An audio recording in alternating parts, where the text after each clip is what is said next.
Hey guys, it's me. I'm going to be reading chapter 3 in the Stephen Hawking book now.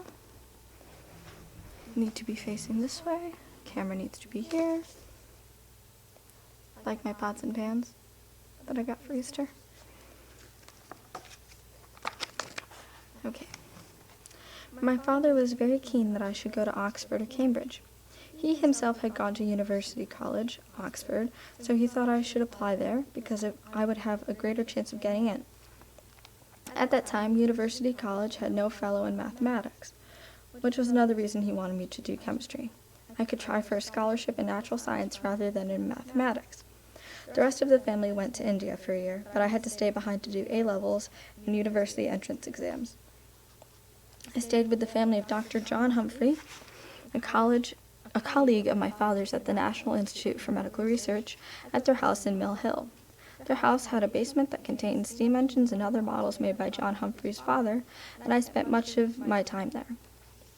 In the summer holidays, I went to India to join the rest of the family, who were living in a house in Lucknow rented from a former chief minister of the Indian state of Uttar Pradesh, who had been disgraced for corruption.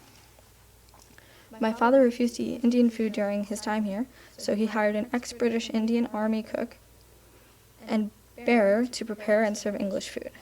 I would have preferred something more exciting. We went to Kashmir and rented a houseboat on the lake of Srinagar. We went in the monsoon, and the road that the Indian Army had built over the mountains was washed away in some places. The normal route led across the ceasefire line in Pakistan. Our car, which we had brought from England, couldn't cope with more than 3 inches of water, so we had to be towed by a Sikh truck driver. My headmaster thought I was much too young to try for Oxford, but I went up in March 1959 to do the scholarship exam with 2 boys from the year above me at school. I was convinced I had done badly and was very depressed when, during the practical exam, university lecturers came around to talk to other students, but not to me. Then a few days after I got back from Oxford, I got a telegram to say I had received a scholarship.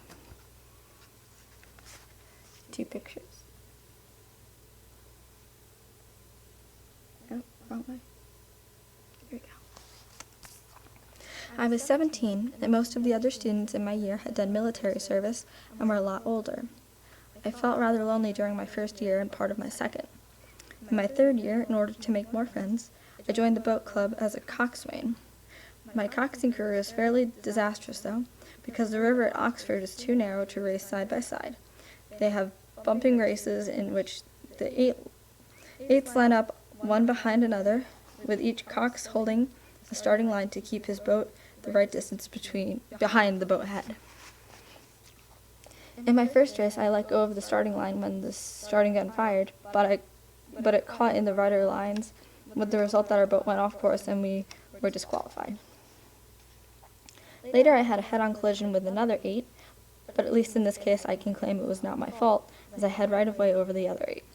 Despite my lack of success as a cox, I did make more friends that year and was much happier. The prevailing attitude at Oxford at the time was very anti-work. You were supposed to either be brilliant without effort or accept your limitations and get a fourth class degree. This was the boat club. That's him standing and holding something. To work hard to get a better class of degree was regarded as the mark of a gray man, the worst epithet in the Oxford vocabulary.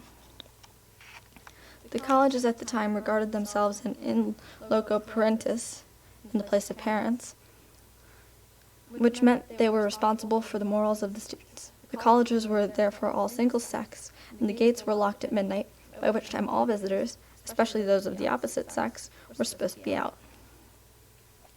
After that, if you wanted to leave, you had to climb a high wall topped with spikes. My college didn't want its students getting injured, so it left a gap in the spikes, and it was quite easy to climb out. It was a different matter if you were found in bed with a member of the opposite sex, in which case you were sent down, expelled, on the spot. The lowering of the age of majority to 18 and the sexual revolution of the 1960s changed everything, but that was after I attended Oxford. At that time, the physics course was arranged in a way that made it particularly easy to avoid work. I did one exam before I went up, then had 3 years in Oxford with just the final exams at the end.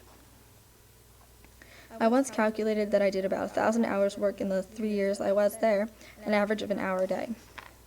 I'm not proud of this lack of work, but at the time I shared my attitude with most of my fellow students.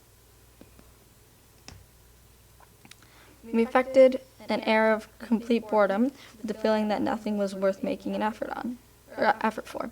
One result of my illness has been to change all that. When you are faced with the possibility of an early death, it makes you realize that life is worth living, and that there are lots of things you want to do. Because of my lack of preparation, I had planned to get through my final exam by doing problems in theoretical physics and avoiding questions that required factual knowledge. I didn't sleep the night before the exam because of nervous tension, however, so I didn't do very well. I was on the borderline between first and second class degrees, and I was to be interviewed by the examiners to determine which I should get. In the interview, they asked me about my future plans. I replied that I wanted to do research. If they gave me a first, I told them I would go to Cambridge. If I only got second, I would stay in Oxford. They gave me a first. As a backup plan, in case I wasn't able to do research, I had applied to join the civil service. Because of my feelings about nuclear weapons, I didn't want anything to do with defense. I therefore listed my preference as a job at the Ministry of Works, which at the time looked after public buildings, or at the House of Commons clerk. In the interviews, it became clear that I did not really know what a House of Commons clerk did, but despite this, I passed the interviews, and all that remained was a written exam. Unfortunately, I completely forgot about it and missed the exam. The Civil Service Selection Board wrote me a nice letter saying I could try again the next year, and they wouldn't hold it against me. It was lucky I didn't become a civil servant. I wouldn't have managed with my disability. 2 more pictures.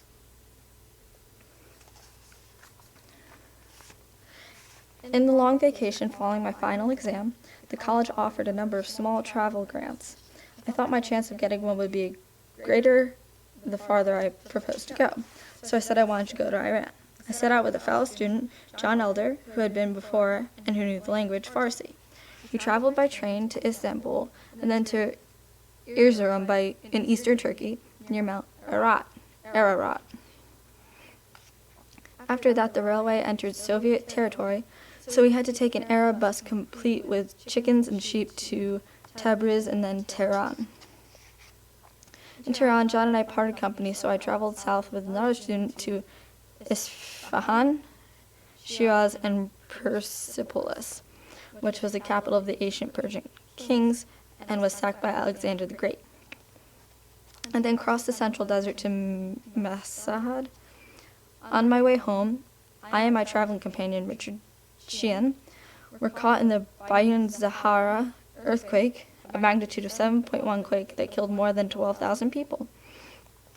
I must have been near the epicenter, but I was unaware of it because I was ill and in a bus that was bouncing around on the Iranian roads.